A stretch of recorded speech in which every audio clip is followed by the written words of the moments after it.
Hello guys, samahan niyo ko ngayon pumunta sa CVSU kasi mag-aasikaso kami ng aming graduation clearance.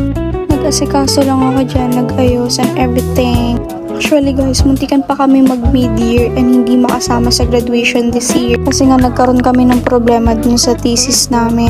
Nalit kami dun sa pagpapasign ng approval and nung routing slip namin. Requirement kasi yun para mapirmahan yung graduation clearance. Kaya ito ngarag kami, buti na lang na-extend yung submission ng graduation clearance namin.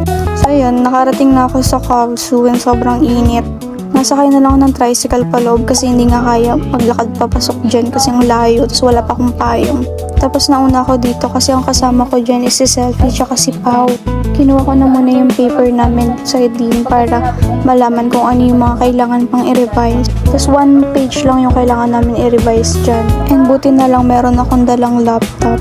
After nun, pinasa na ulit namin yung paper. Then sabi sa amin is i-email na lang ulit kami if ready to pick up na yung paper namin. So ayan, nagpatawa-topic kami dyan. Kasi nga magpapanils kami kay Jean. Sabay-sabay kasi kami ngayong araw. Gawa nga may discount yung Diana Nails. May 20% discount kapag may friend kang kasama. So sabay-sabay kami magpapanils. Kaso nag-uunahan kami kung sino yung mauuna. Tapos nauna ako, kaya ako yung unang gagawa ni Jean. Tapos gusto ni Selfie, siya na yung sunod. Kaso ayaw magpatalo ni Pao. Muntikan pa sila magsabunutan dyan.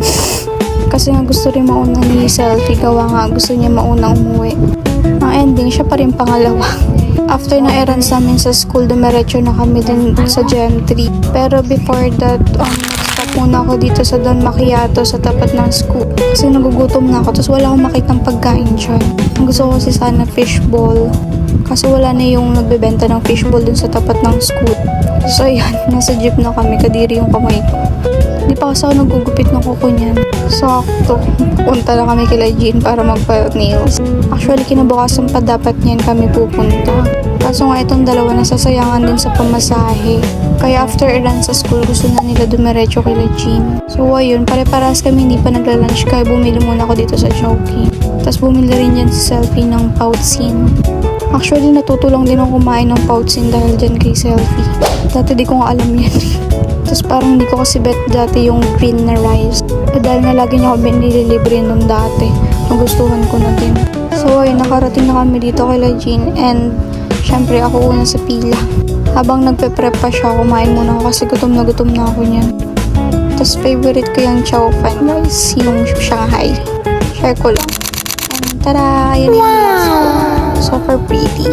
Nakuha ko lang yung inspo niyan sa Pinterest. So kasi ng long, tapos cat eye, and may touch ng gold.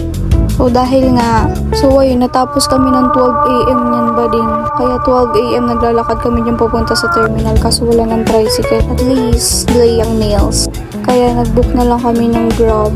Pero yung drop off namin dito lang sa Gentry McDonald's. Para mura lang, tsaka iba-iba kasi kami ng ruta. So yun, nasa tricycle na ako, pauwi na din. Yan lang, bye bye.